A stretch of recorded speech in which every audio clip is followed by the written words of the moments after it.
రోజున 2025 mega DSC post 16,000 పైచిలకు కొన్ని లక్షల మంది రాస్తారు. ఇంత పారదర్శకంగా నిర్వహించిన మెగా డిఎస్సి ఏదో అవకతవకలు జరిగిపోయినాయి, లేకపోతే పోస్టులు అమ్ముకున్నారని రకరకాల ఆరోపణలు తప్ప ఎక్కడా కూడా ఆధారాలు చూపించట్లేదు. అదేమంటే జంజీ ఉద్యమానికి ముడిపెట్టి ఈరోజు వైసీపీ ఆరోపిస్తున్న ఆరోపణలు ఎంతవరకు వస్తుందంటారు? ఒక డిఎస్సి సాధించిన స్టూడెంట్గా మీరు బాధ్యతగా మీరు ఏం మాట్లాడుతున్నారు? జగన్మోహన్ రెడ్డి గారు ఆయన ప్రభుత్వంలో దానికంటే ముందు పాదయాత్ర చేసినప్పుడు మెగా డిఎస్సి ఇస్తానన్నాడు. ఆ మెగా డిఎస్సి కోసమే మేమంతా కూడా అభ్యర్థులమంతా ఓటేసి గెలిపించాం. నిరుద్యోగులు కావచ్చు, ఉద్యోగులు కావచ్చు, అందరూ గెలిపించారు. గెలిచిన తర్వాత ఆ ఊసే లేదు. 5 సంవత్సరాలు పరిపాలించినా కూడా ఎక్కడ డిఎస్సి అనేది లేదు.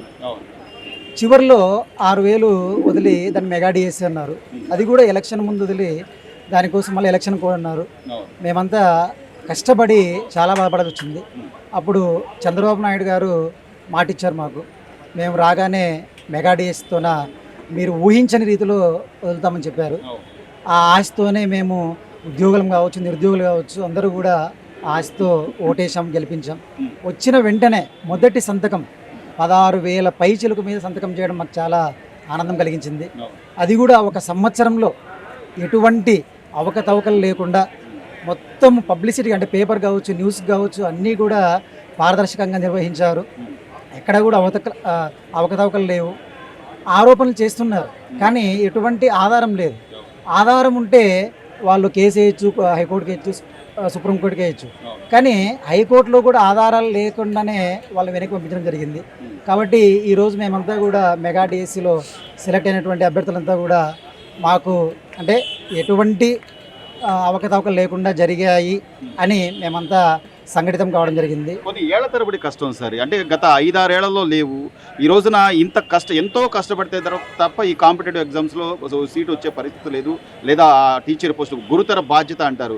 దీన్ని కూడా ఈ రోజున అపహాస్యం చేస్తూ అదేమంటే జంజీ ఉద్యమం అని చెప్పి ఈ రోజున జంజీ ఉద్యమం చేసే వాళ్ళలో మీతో పాటు ఎవరైనా ప్రిపేర్ అయిన మెగా డిఎస్సి అభ్యర్థులు కానీ, లేకపోతే వాళ్ళు నిజంగా రాని వాళ్ళు మీకు ఎవరైనా తారసపడ్డారా? ఎవరు అభ్యర్థులు మాకు డిఎస్సి వచ్చి మాకు పోస్ట్ ఇవ్వలేదని ఎవరు చెప్పలేదు.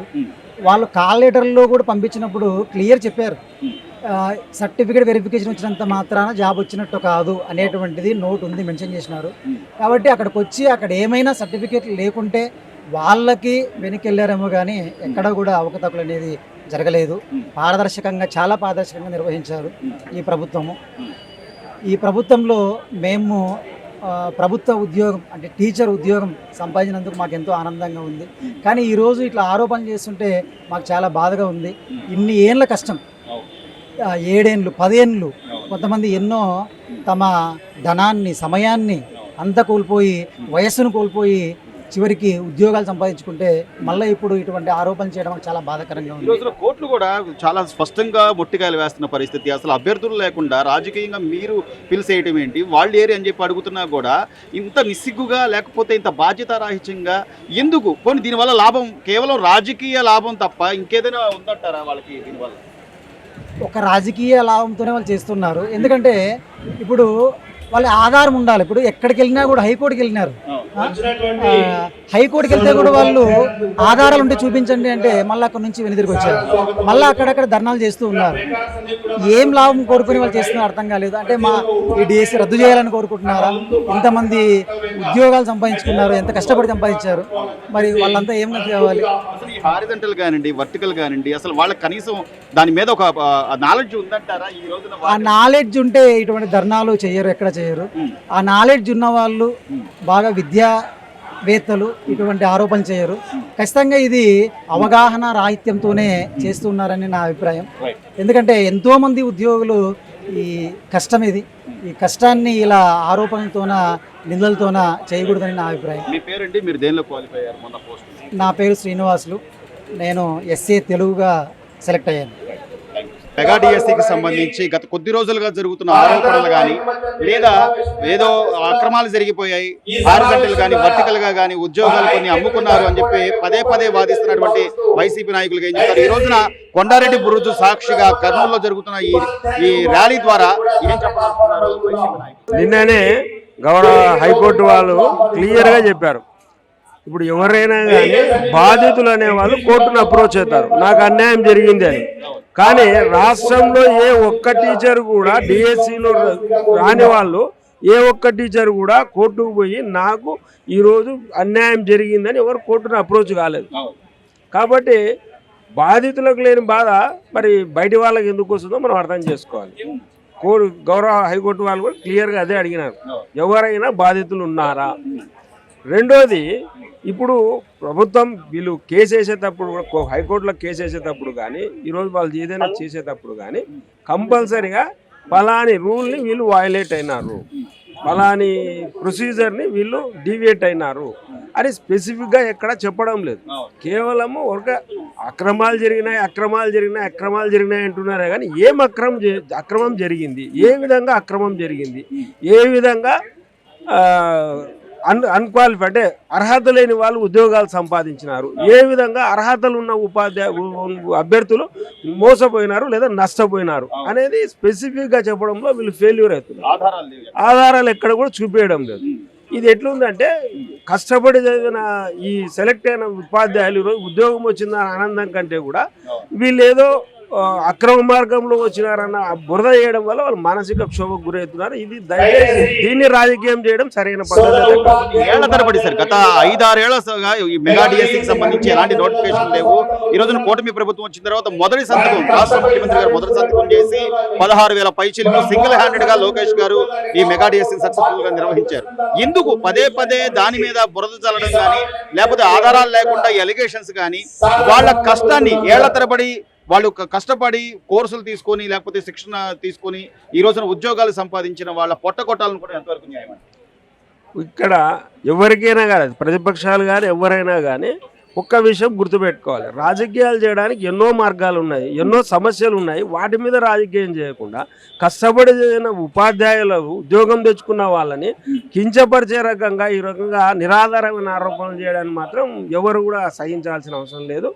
నిజంగా అక్కడ అన్యాయం జరిగింటే అన్యాయం జరిగిన వాళ్ళందరినీ కూడా గ్యాదర్ చేసి వీళ్ళందరికీ కూడా అన్యాయం జరిగింది, వీళ్ళంతా అర్హులు, ఈ రకమైనటువంటి అక్రమాలు జరగడం వల్ల వీళ్ళు నష్టపోయినారు, వీళ్ళకి న్యాయం చేయండి అని వాళ్ళని కూర్చోబెట్టి మీరు ప్రభుత్వాన్ని నిలదీస్తే మిగిలిన వాళ్ళు ఉపాధ్యాయ సంఘాలు అన్నీ కూడా దాన్ని సపోర్ట్ చేస్తాయి ఖచ్చితంగా. ఎందుకంటే అన్యాయం చేసిన దాన్ని ఎవరు యాక్సెప్ట్ చేయరు.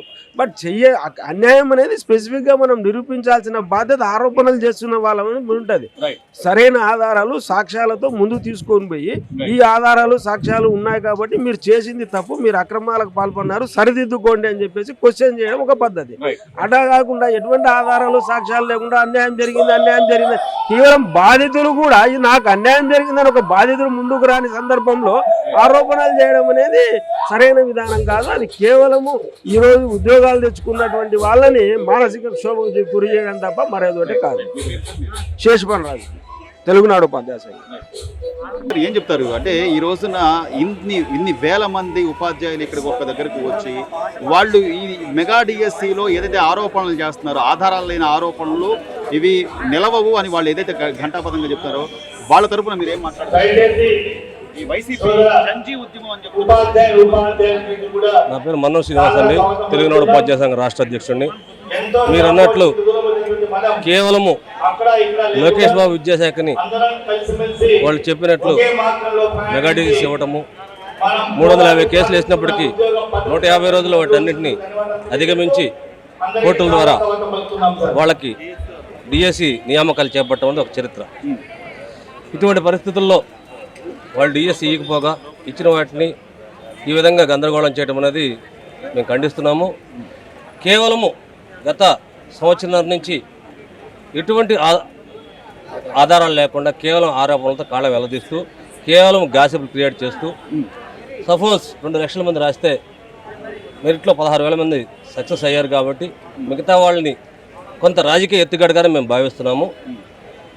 ముఖ్యంగా మొన్న నీట్ పేపర్ లీకేజ్ని తీసుకొని అప్పటి నుంచి మళ్ళీ లోకేష్ రాజీనామా చేయాలన్నది కేవలం రాజకీయ లబ్ధి కోసమే. కానీ ఈ డిఎస్సి మీద ఎటువంటి ఇబ్బందులు లేవు. వాళ్ళు గతంలో జాబ్ నోటిఫికేషన్ ఇచ్చి కూడా వాళ్ళు చేయలేక ఫెయిల్ అయ్యారు. ఇప్పుడు దాదాపు 15-16 డిఎస్సీలు వేస్తే మొత్తం కూడా చంద్రబాబు నాయుడు గారు వేసినాయి. ఉపాధ్యాయులకి డిఎస్సి ఇవ్వడం కావచ్చు, వాళ్ళ కౌన్సిలింగ్ కావడం కావచ్చు, ఏదైనా కూడా ఉపాధ్యాయులకు మేలు చేసింది ఈ ప్రభుత్వమే. కాబట్టి ప్రజలు కూడా అన్ని గ్రహిస్తున్నారు. ముఖ్యంగా రేపు రాబోయే అతి కొద్ది నెలల్లో మరో మెగా డిఎస్సి రాబోతుంది. విద్యా వ్యవస్థ పట్ల మక్కువతోటే లోకేష్ గారు విద్యాశాఖ మంత్రిగా తీసుకొని అనేక సంస్కరణలు తీసుకొస్తున్నారు. దీన్ని మేము స్వాగతిస్తున్నాము. ఈ యొక్క రాజకీయ లబ్ధి కోసము వీటిని వాడుకోవడం తగదని మేము తెలియజేస్తున్నామండి. Thank you very much.